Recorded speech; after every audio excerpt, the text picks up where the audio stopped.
This is your life, and it's ending 1 minute at a time. So Bill Cassidy, Senator Bill Cassidy out of Louisiana. Oh, he's a Republican.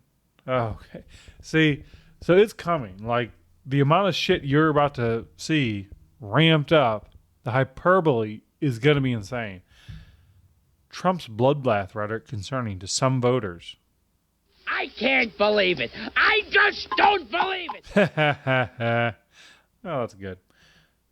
So Andrew Klavan of the Daily Wire posted, "Hi NBC News, CBS News, and Rolling Stone. Thought you'd like to know we can see you lying. Next time, close the curtains before you walk around the house nakedly dishonest." He is a wordsmith. He's a writer himself. We are witnessing the invention of the bloodbath hoax in real time. Unfortunately for them, we have X. So, and that is why we likely have a bill that's going to ban just TikTok. This bullshit. This NBC all News, bullshit. Trump says there will be bloodbaths if he loses the election. In Ohio rally, Trump says there will be bloodbath. Rolling Stone. What did he say? Over a period of 30 years, 34% of the automobile manufacturing business in our country, think of it, went to Mexico. China now is building a couple of massive plants where they're going to build the cars in Mexico and they think that they're going to sell those cars into the United States with no tax at the border. Let me tell you something to China. If you're listening, President Xi, and you and I are friends, but he understands the way I... Okay. So it's surprising that maybe that'll come Monday. They'll recycle this. That he just said that him and Xi, or whatever the hell his name is, the president of China, the dictator of China, are friends. You really think they're friends? Think they have spoken since Trump lost the election? No, I don't think so. But that's how you should speak. I think it was difficult as a Christian man, myself, and everyone. This goes regardless. This does not matter on Christianity. It's just how I see the world. The way I see the world through the lens of Christianity. Some weird glasses that guy's wearing. That's weird. I wouldn't trust that guy. But anyway, as a Christian, I need to approach every person I encounter as a brother, as a good man. You should give everyone the benefit of the doubt. Don't be naive and don't get taken advantage of, but you should approach everyone with love. Like they're a good person. They're a friend in the waiting. That's how we should treat everyone. But also as Christian, we know that we're all sinners and we know that we're all not all good. We know that. So it's like counter-instinctual to our belief system. But if we don't act like then we're not actually Christians, if you don't walk around treating people as if they can be, as if they're brothers and sisters, then we are not in Christ. So it's a tricky thing. Deal. Those big monster car manufacturing plants that you're building in Mexico right now, and you think you're going to get that, you're going to not hire Americans, and you're going to sell the cars to us. Now, we're going to put a 100% tariff on every single car that comes across the line, and you're not going to be able to sell those cars. If I get elected, now if I don't get elected, it's going to be a bloodbath for the whole, that's going to be the least of it. It's going to be a bloodbath for the country. That'll be the least of it. But they're not going to sell those cars. They're building massive factories. A friend of mine... He's only talking about the automobile industry in our country. He is trying to get union votes. He's trying to get union workers' votes who are told to vote for Democrats. That's who he's trying to get right here. And there is any hint of actual literal violence anywhere in the periphery of the conversation. He's just saying if he loses the presidency, it's going to be bad. Oh, you know who else is saying that? Everyone on the left. Everyone. Trump says it, and he used somewhat violent imagery language, and oh my goodness.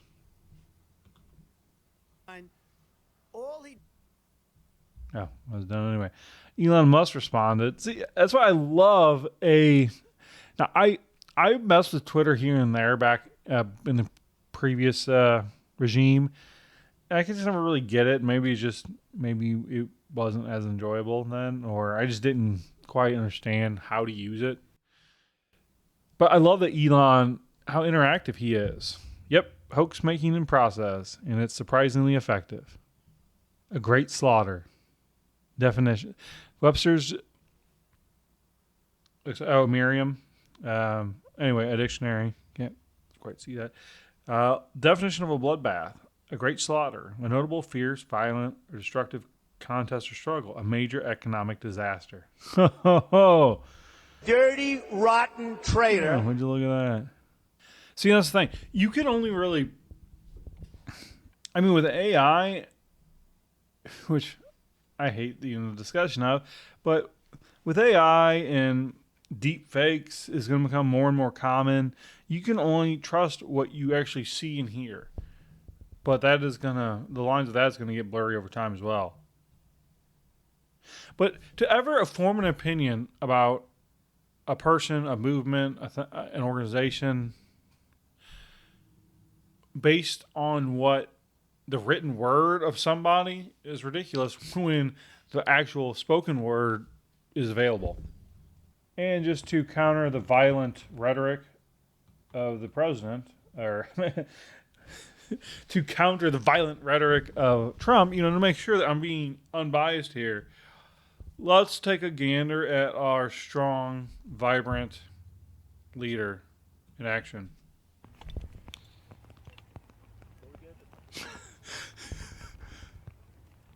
He walks funny, you know what I mean, like an old...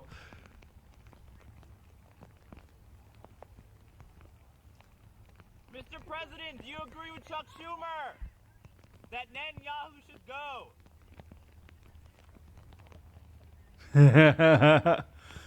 Oh. Why wasn't... Okay. That's an interesting question right there. So, why wasn't the Secret Service at the door, at the ready, holding it for him? Sorry, boss, but there's only two men I trust. One of them's me, the other's not you. That's very weird. Yeah, that's very odd that the Secret Service was not holding the door for him at the very beginning. I personally, regardless of what I think of the President of the United States and the job they're doing, I would like to see the Secret Service at either side of any doorway that the President walks into. And I would also like to see 2 more agents on either side of the doorway in the room he's about to enter. And then probably a dozen more or so in there on the ready. That's odd. So I seen this video the other day. Let's watch it.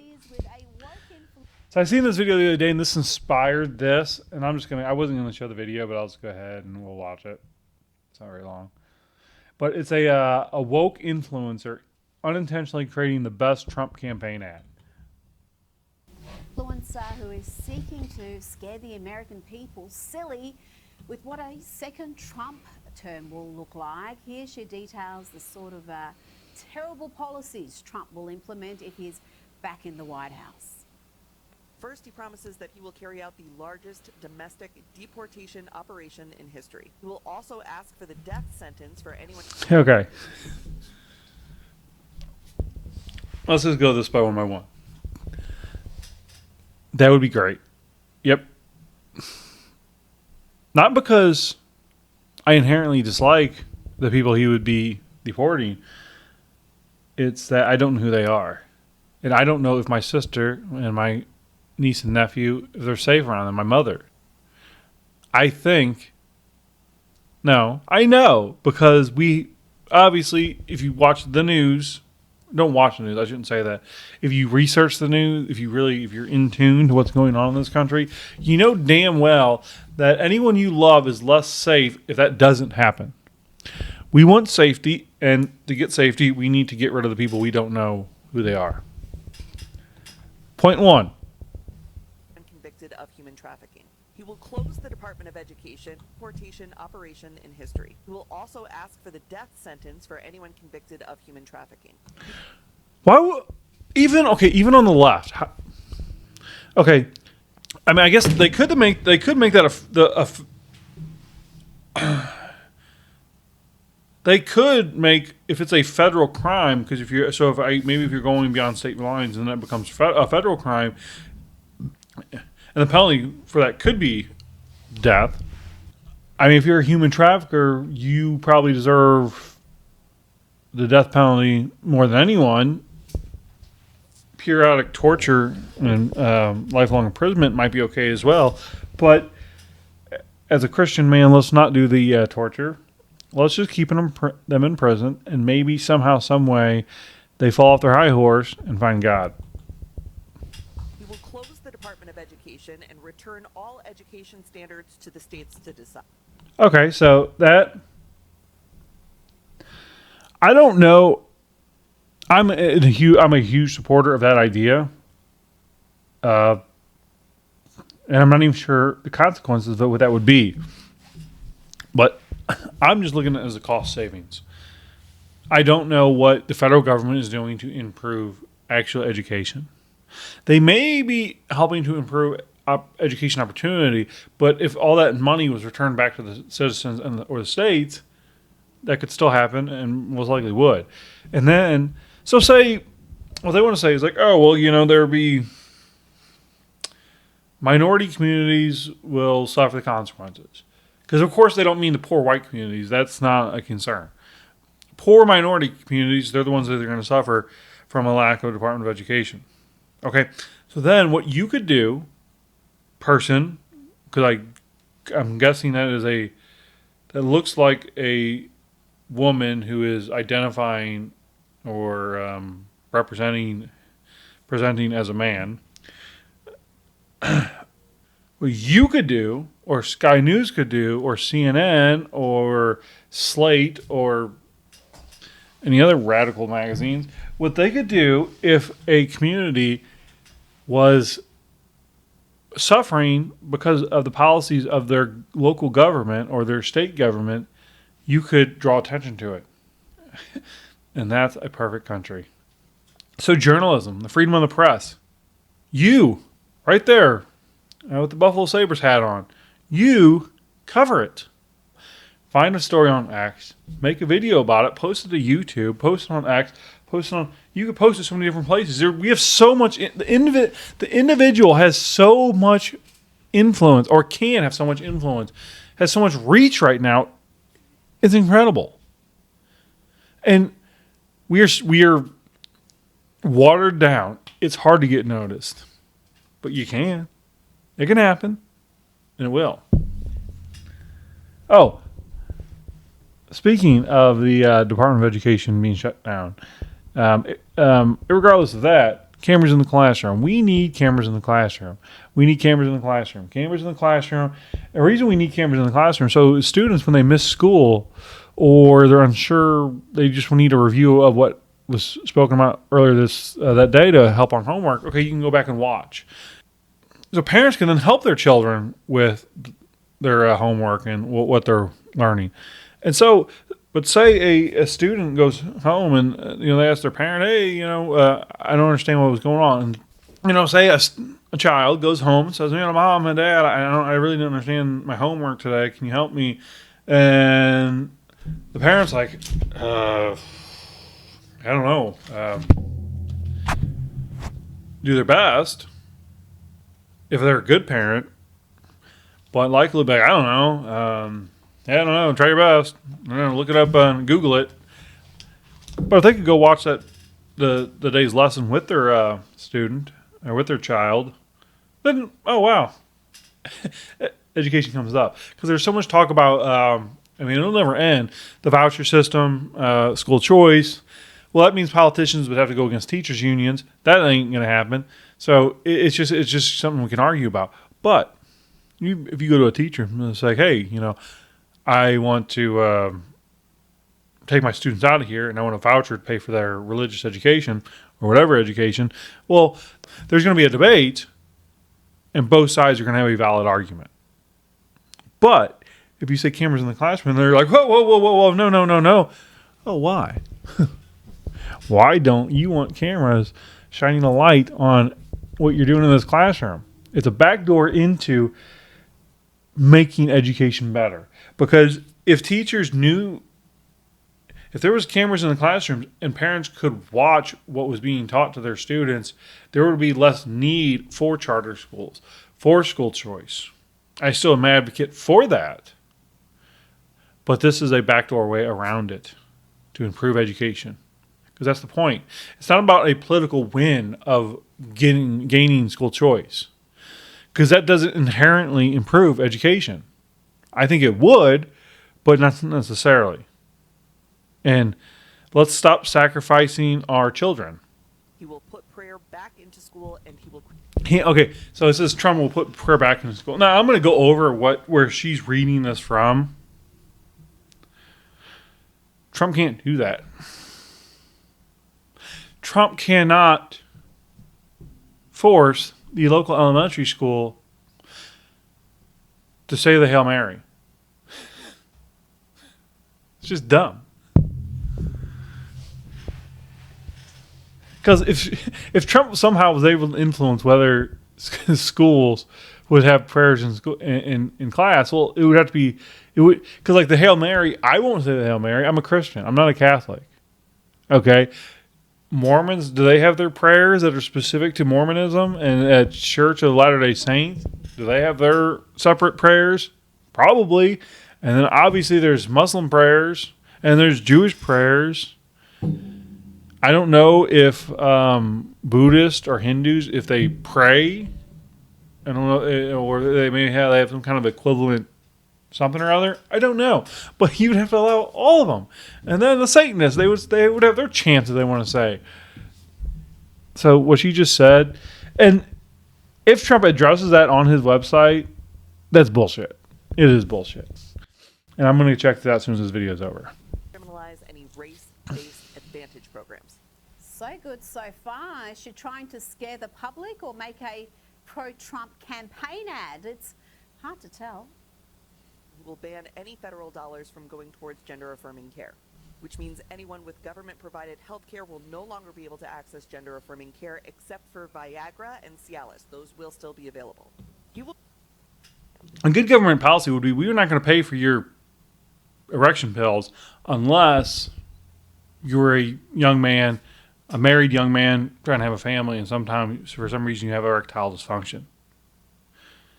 I think that would, having such a policy would almost eliminate government spending any money on erection pills. I don't think our government should be spending money on erection pills. Just stay out of it. He'll propose a constitutional amendment that gives a term limit to Congress. He will deploy the... Even if you're on the left, how could you... I don't understand. How could you be opposed to that if you're on the left, a liberal, a Democrat, a Republican? I mean, like, how could anyone oppose term limits? I mean, you can get... There is some better informed people than myself could certainly make some examples in which how that could have negative consequences. But it would completely change how it works, how it's thought of by those in the power bases. Department of Justice to investigate the Biden crime family and any of his adversaries or political rivals. He will Okay. So do what was done to him. Okay. That's outrageous. immediately pardon all of the January 6thers, and he will create a task force to investigate anyone who arrested, charged, or imprisoned a January 6er. He will increase the... Yeah, so I like that mindset.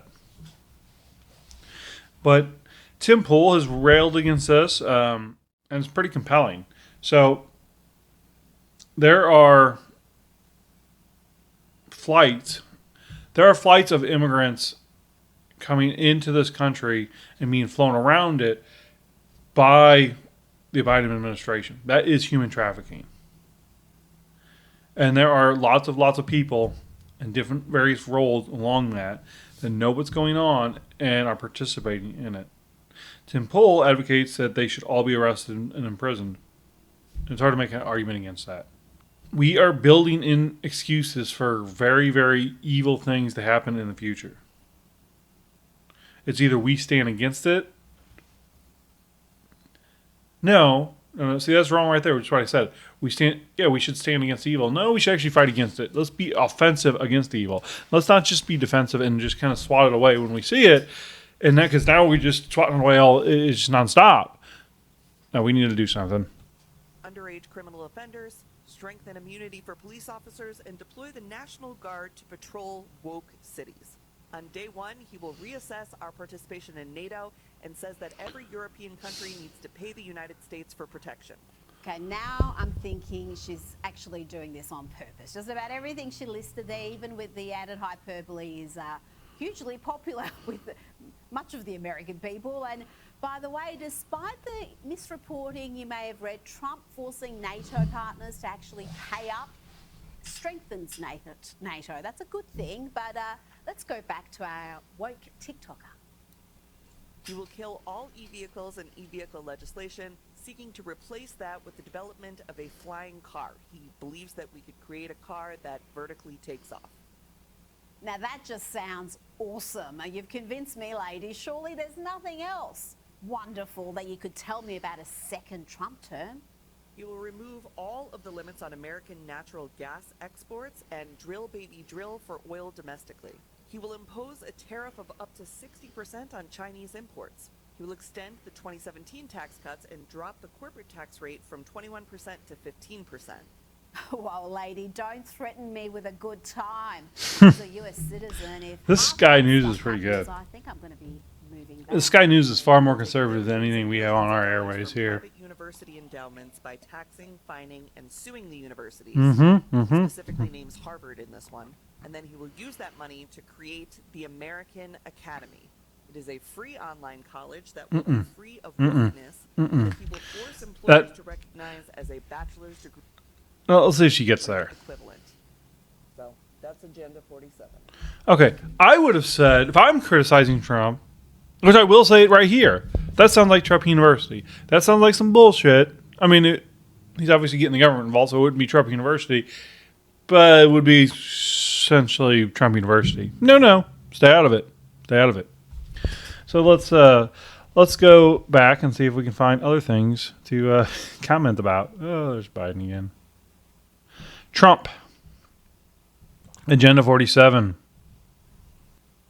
War on Cartel. Right here. Okay. I have to watch this. Okay, it shows a video, but it actually is not giving me the video. Alright, so what do we got here? President Donald J. Trump's plan to destroy the cartels. Listen, I'm not an advocate for war, aggression in any way, except for we need the Monroe Doctrine. The Monroe Doctrine was James Monroe, and it was the United States need to kind of patrol and watch over all of North and South America. We need to be watchful on what is going on in our backyards. Okay? I completely agree with that. And so much of this immigration problem could be fixed if we made Mexico safe. Mexicans generally like being Mexican. They're okay with that. They would prefer to be Mexicans in Mexico, but they would prefer to be Mexicans in Mexico safe. That's what we need to do. We need to make Mexico safe again. Make Mexico safe again. And so a lot of people, low-wage workers, would return back to Mexico to be Mexicans in a safe Mexico. That would create a big problem for the United States because a lot of cheap labor is taken up by Mexicans. Okay, well, then what do we do? Well, you stop giving welfare to people, or at least cut it so they can take up those jobs. And then we need to go into Haiti. We need to go clean up Haiti. If we got a cannibal warlord running Haiti, why don't we send a SEAL team in and basically clean it up in a week's time? We could do that. I don't want to lose any Americans, but could we ultimately lose? And that's the argument for dropping the A-bomb, which I don't think is the strongest argument. But will we ultimately lose more Americans or more people generally if Haiti remains in this fallen state that it is? Most likely. And what if we cleaned up Haiti and it suddenly turned into a vacation spot? Which I know when Trump said when the Trump leak, the piece of the shithole countries thing, I've seen footage this week of Conan O'Brien back then went on like a resort there and made a fool of himself. Retroactively, I guess. But yeah, we need to go in and take. I don't need to say it. Make Mexico safe again. That's all that should be in this page. Make Mexico safe again. No welfare for illegals. As I said before, let's just try to get to the point of no welfare. It doesn't mean we have starving people on the streets and families living out in the open, but hey, no. American Academy, okay, that's his Trump University sponsored by the government. Auto workers, that's where that thing just came from. Homeschool families. So the homeschool, whatever his pledge is to homeschool families, if I had children, I would want to homeschool them. I would not put them in public education. I would do anything and everything I could do to stop that. However, we put cameras in the classroom. That is going to make public education a lot better. America must have the number one lowest cost energy and electricity on Earth. Well, I mean, if you just think about our capabilities, practically that should be true, just practically. Yeah, deplete the military, that's going to be a big one. Yep. And that's his